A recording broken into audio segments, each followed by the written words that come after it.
I know sometimes how difficult this concept is for many of you on your planet, but it is that simple. It really is that simple. Now, you can make it more complicated if you want to. I'm not going to take that away from you. Because it's your reality. You all have free will, and we are not here to tell you what to do. If you want to make your life more complicated, please go ahead and do so. Well, I'd prefer not to, if you don't mind. All right. Well, if you prefer not to, then you must allow yourself to create definitions that allow you to function more simply. So when you find yourself stuck, when you find yourself feeling blocked, understand it's usually due to a definition you have that is more complicated than it needs to be. Out of alignment with your true self. Find out what the definition is that would make you relate or feel the way you do to the situation. Change it into the definition you would prefer to have with your imagination. Know, this is key, know that when you've created the new definition, it's automatically in place. If you want to go through a long, involved process to replace the old one, that's up to you too, but that only complicates things. But if you know it's automatically replacing the old one, then all you have to do is behave like you know it has replaced the old one, and you will see the effect in your reality. However, big however, underline it 1,000,000 times.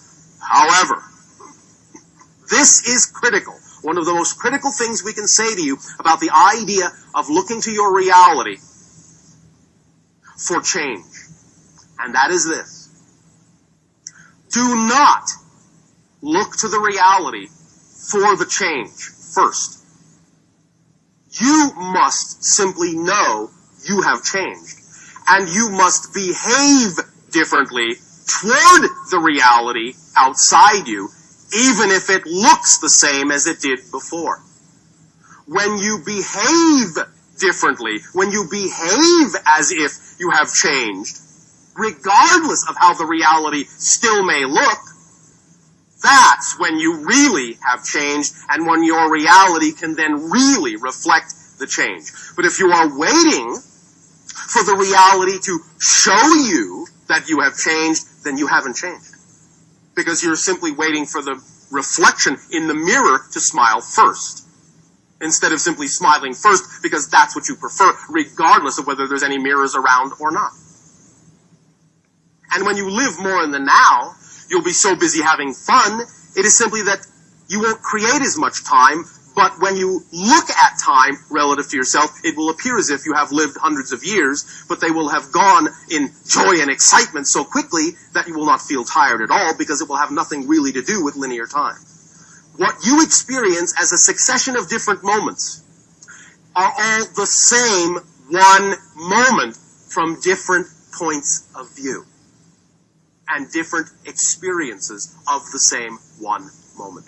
But the only way you have to experience all of those different points of view of the same moment in linear time is to experience them as if it is one discrete moment after another. But it's all the same moment. Let that sink in whatever way it benefits you. You are all already abundant. Infinitely abundant. You must allow yourself to understand the idea of acting on your joy, the idea of feeling the energy of excitement within you is its own sufficient idea.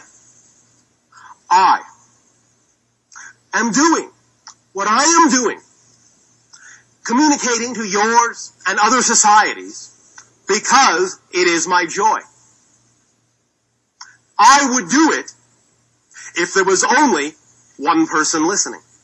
I would do it if no one was listening. I do not make my joy and my expression of my joy conditional. And because I make it unconditional, because I allow it to be unconditional, there are always people to talk with. I don't have to think about it. I don't have to plan for it. I just have to express my joy for no other reason than that's who I am. I don't need another reason. I don't need it to do anything for me.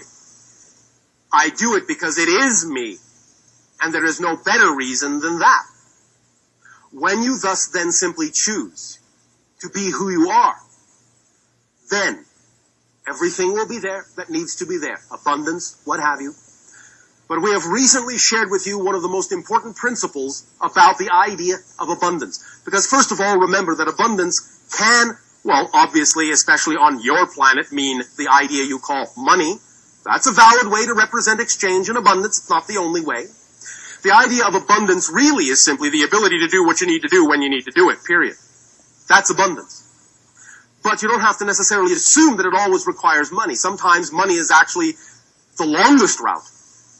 Sometimes it's not, but sometimes it is. So the idea is to let it be and drop the insistence that it must be this way so that abundance can come to you in any way that it needs to represent the path of least resistance and the most expansive expression. Now, the tool we have recently shared, the axiom, the principle we have recently shared that is a very key critical principle about how to allow abundance to expand specifically in your life is this. When you can learn to do more with less, you will then be able to do less and get more. One more time, pay attention. This is absolutely critical. When you understand this, you will really understand manifestation regarding the idea of abundance. I'll say it one more time. Write it down if you want to. It is an absolutely key functional principle. When you learn that you can do more with less, you will then be able to do less and get more.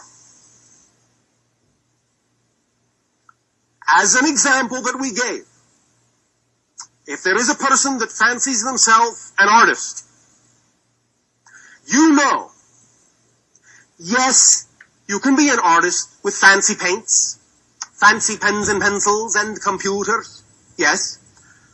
But if all you have is a burnt stick, a charcoal stick, burnt in the fire and scratched on a cave wall, you are no less an artist.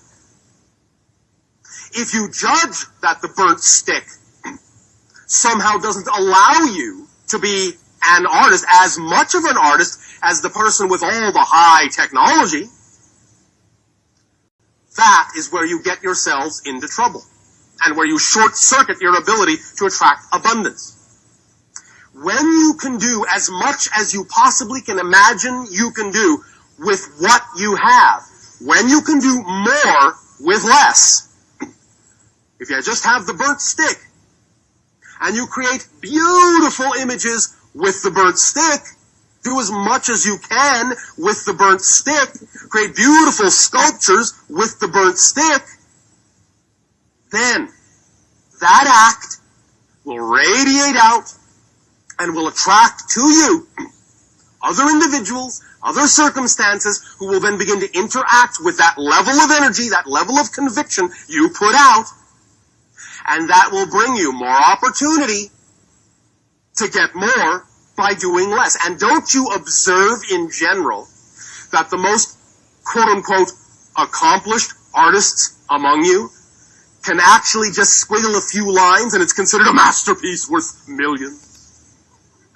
Don't you notice that in the evolution of many of your most powerful artists? They begin simple, they go through complexity, but usually they come back to simplicity when they are advanced.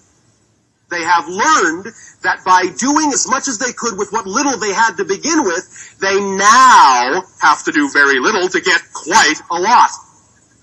That's the principle. Apply it in every field and every endeavor. There is always a counterpart in every field you can think of.